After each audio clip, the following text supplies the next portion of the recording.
Hello students, welcome to Pradhaman English classes.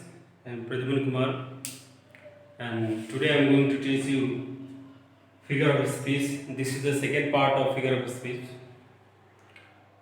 इसके पहले हम लोगों ने दो चीज़ पढ़ा था, एक पढ़ा था सिमिली और दूसरा पढ़ा था मेटाफोर। और इसी क्रम में आज हम लोग आगे पढ़ते हैं। तो आज का जो हमारा टॉपिक है, अभी हमने लिखा है यहाँ पर दो चीज़ मैं आपको सिखाने जा रहा हूँ। एक है पर्सोनिफिकेशन, दूसरा है यूफेमिज्म और एक और चीज़ सीखेंगे हम लोग, ऑक्सीमोरन भी सीखेंगे। ये तीन टॉपिक, ये तीन फिगर ऑफ स्पीच के बारे में मैं आज को पढ़ाने जा रहा हूँ।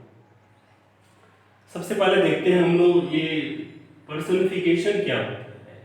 तो लिखा हमने कि when we put the qualities of a person in a non living things, जब किसी लिविंग थिंग्स की क्वालिटीज को, जब किसी सजीव चीज की क्वालिटी को किसी निर्जीव में डालते हैं तो उसी को पर्सोनिफिकेशन कहते हैं।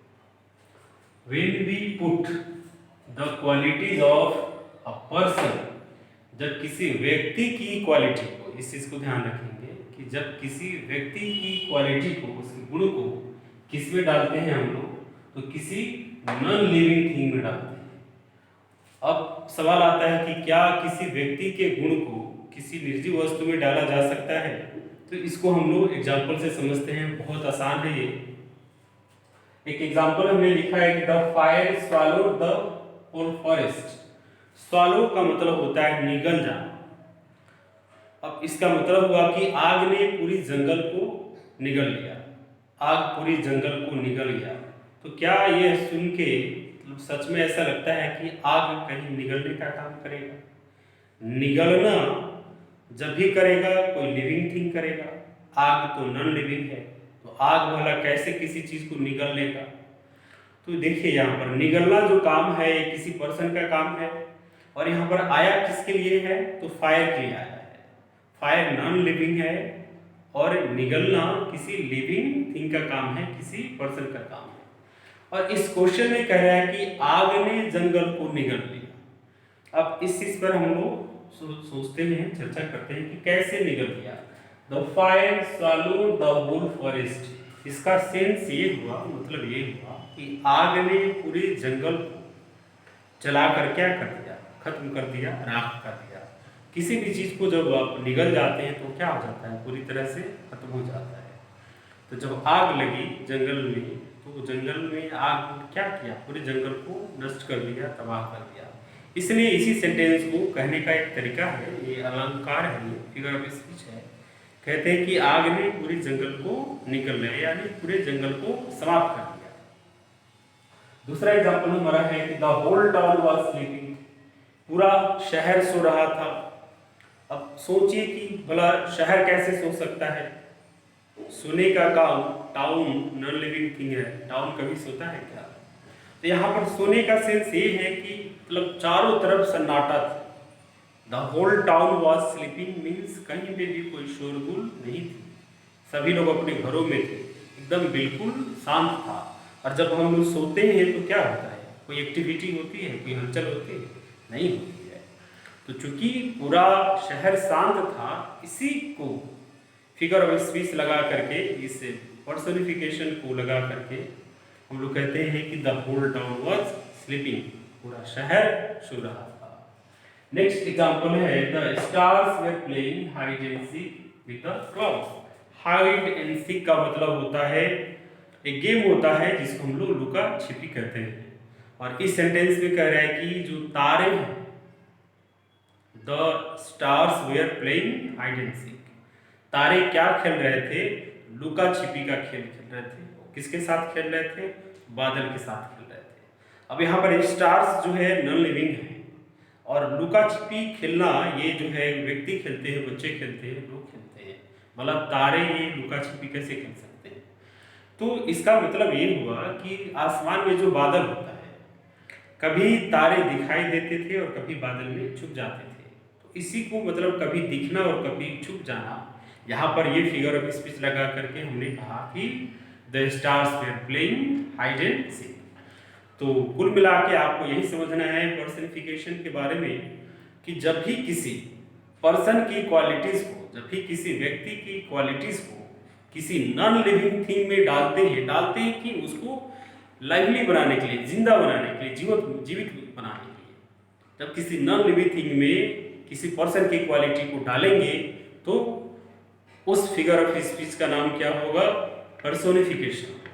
उम्मीद है आपको ये समझ में आ गया होगा। आगे बढ़ते हैं हम लोग। नेक्स्ट हमारा है यूफिमिज्म।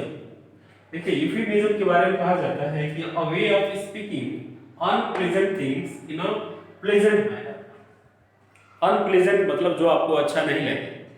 अ way of speaking unpleasant thing in a pleasant manner मतलब किसी ऐसी चीज जो आपको पसंद ना हो, जो सुनने में, कहने में अच्छा न लगे और उसको खूबसूरत तरीके से आप कह दें। मतलब किसी को आप ये कहें कि किसी की प्रतिष्ठा ले, वो भी जो है बड़े इज्जत से किसी की इज्जत उतार दे, है ना। अब मान लेते हैं एक वर्ड होता है फेल। कोई बच्चा फेल कर गया, या हम लोग रिजल्ट देखते हैं तो लिखता है कि फेल। अब किसी को कहे कि तुम फेल कर गए हो, तो फेल सब थोड़ा सा खतरनाक लगता है, सुनने में अच्छा नहीं लगता है। तो उसके लिए लिखता है क्या? क्वालिफाइड। मतलब आप पास कर गए तो लिखता है क्वालिफाइड, और अगर आप फेल कर गए तो लिखता है नॉट क्वालिफाइड। तो फेल्ड में और नॉट क्वालिफाइड, देखिए मतलब दोनों का सेम है।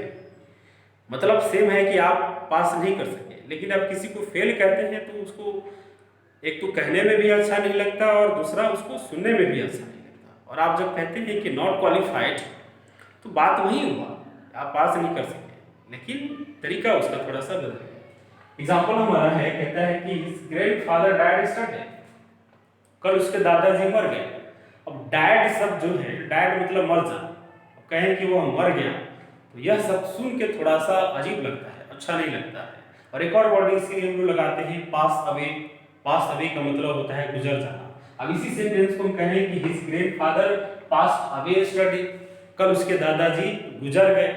तो मर गए में और गुजर गए दोनों का मतलब एक ही है कि वह इस दुनिया को छोड़कर चले गए, लेकिन तरीका का फर्क है। मर गए थोड़ा सा अच्छा नहीं लगता, बड़ा ये खतरनाक शब्द है मर गए, और गुजर गए ये बात वही है, लेकिन थोड़ा खूबसूरत तरीके से है। नेक्स्ट एग्जांपल है कि कहता है कि शी इज अनएम्प्लॉयड। अनएम्प्लॉयड का मतलब होता है बेरोजगार। आप किसी को कहें कि आप बेरोजगार हैं तो उसको बहुत बुरा लगेगा। अब इसी को कहें कि इन बिटवीन जॉब्स है। मान लेते हैं कि कहीं जॉब में थे, किसी दूसरे जॉब की तलाश कर रहे हैं, अभी कहीं काम नहीं कर रहे हैं, काम ढूंढ रहे हैं, तो इन बिटवीन जॉब्स का मतलब होता है कि जब आप स्विच ओवर कर रहे हैं, कोई दूसरा जॉब देख रहे हैं, तो अनएम्प्लॉयड कहना, बेरोजगार कहना और इन बिटवीन जॉब्स कहना, दोनों में यही फर्क है, कहने के तरीका में फर्क है। और शायद इसीलिए ग्रामर में ये जो है इसका एक चैप्टर बना है, फिगर स्पीच बना है, बहुत खूबसूरत चैप्टर है। उम्मीद है कि आपको ये दोनों समझ में आ गया होगा, पर्सनिफिकेशन और यूफिमिज्म। आइए इसके बाद अभी हम लोग सीखने जा रहे हैं ऑक्सीमोरन।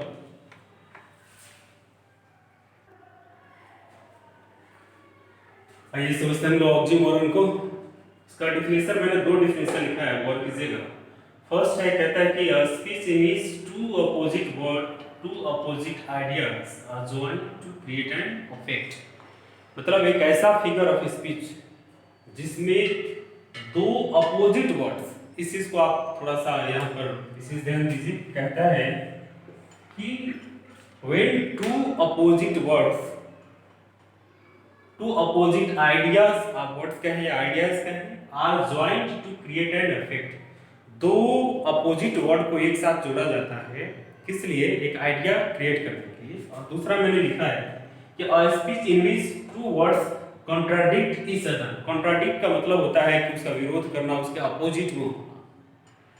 तो कहता है कि वैसा सेंटेंस, फिगर ऑफ स्पीच ये जो है ऑक्सीमोरन है, कहता है कि वैसा सेंटेंस जिसमें दो अपोजिट वर्ड एक साथ आए, और क्यों आए? तो एक आइडियाज क्रिएट करने के लिए आए, वो एक मीनिंगफुल सेंटेंस देगा। कैसे? कुछ देखते हैं एग्जांपल से। ये फर्स्ट एग्जांपल हमारा है, कहता है शी इज प्रिटी अगली। शी इज प्रिटी अगली। अगली का मतलब सभी लोग जानते हैं, अगली मतलब होता है बदसूरत, और प्रिटी का मतलब होता है खूबसूरत।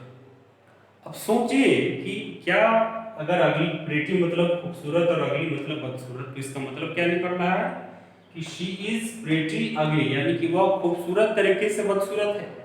क्या ये इसका हिंदी होगा? बिल्कुल नहीं होगा। प्रेटी का दो मीनिंग होता है। प्रेटी का मतलब होता है खूबसूरत और प्रेटी का मतलब होता है काफी। जैसे हम कहते हैं कि I am pretty well today, आज मैं काफी ठीक हूँ। अब देखिए यहाँ प्रेटी का दो मीनिंग होता है, एक तो होता है खूबसूरत,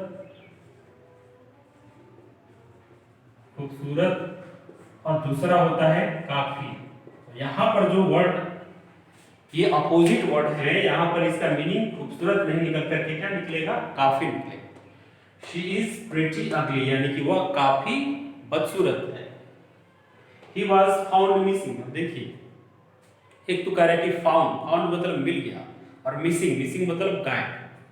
तो ऐसा नहीं, फाउंड का एक और मीनिंग होता है, एक तो होता है फाउंड मतलब मिल गया, और दूसरा होता है पाना। फाइंड का मतलब होता है पाना, फाइंड का वर्ब 3 हो गया फाउंड। तो कहता है ही वॉज फाउंड मिसिंग, यानी कि वह मिसिंग पाया गया, वह गायब पाया गया। नेचुरल एक्टिंग, नेचुरल का मतलब होता है प्राकृतिक, और एक्टिंग का मतलब हम लोग समझते हैं, एक्टिंग का मतलब अभिनय करना। एक तो कह रहा है कि नेचुरल भी है, दूसरा एक्टिंग भी है। ये दोनों वर्ड एक दूसरे के कॉन्ट्राडिक्ट में है, अपोजिट में है, लेकिन एक साथ आ रहे हैं। ओरिजिनल कॉपी, ओरिजिनल का मतलब होता है जो मूल रूप से हो, कॉपी का मतलब होता है xerox copy. Open secret, open का मतलब हुआ खुला हुआ, सीक्रेट का मतलब होता है रहस्य। एक तरफ कह रहा है कि खुला हुआ भी और दूसरे तरफ कह रहा है रहस्य भी। अर्थात ये जो फिगर ऑफ स्पीच हमारा है, इसमें जब भी आएंगे दो वर्ड्स आएंगे और दोनों वर्ड्स एक दूसरे के कॉन्ट्राडिक्ट में होंगे, अपोजिट में होंगे, और दोनों मिलकर के सेंटेंस में मीनिंगफुल आइडियाज देंगे। इसी को हम लोग ऑक्सीमोरन के नाम से जानते हैं। तो आज का हमारा ये जो सेशन था, आज हमने 3 चीजें सीखी। एक सीखी हमने पर्सनिफिकेशन, दूसरा सीखा हमने यूफेमिज्म, और तीसरा सीखा हमने ये हमारा था ऑक्सीमोरन। अभी इसमें और भी सारा चीज है सीखने के लिए, जो कि हम लोग नेक्स्ट वीडियो में डालेंगे। और आज के सेशन के लिए बस मैं इतना ही रखना चाहता हूँ। जाते जाते बस मैं आपको यही कहूँगा कि आप इसी तरह मेरे वीडियो को देखते रहिए, लाइक करते रहिए, सब्सक्राइब करते रहिए। मेरे से जो कुछ भी हो रहा है मैं आपके लिए कर रहा हूँ। आप देखिए, अगर आपसे कुछ हो पाए तो आप प्लीज़ मेरे इस चैनल के लिए ज़रूर कीजिए। आप ज़्यादा से ज़्यादा इस चीज़ को शेयर कीजिए और लोगों को ये चीज़ कहिए कि वो देखें, इसका लाभ उठाएं। Thank you so much.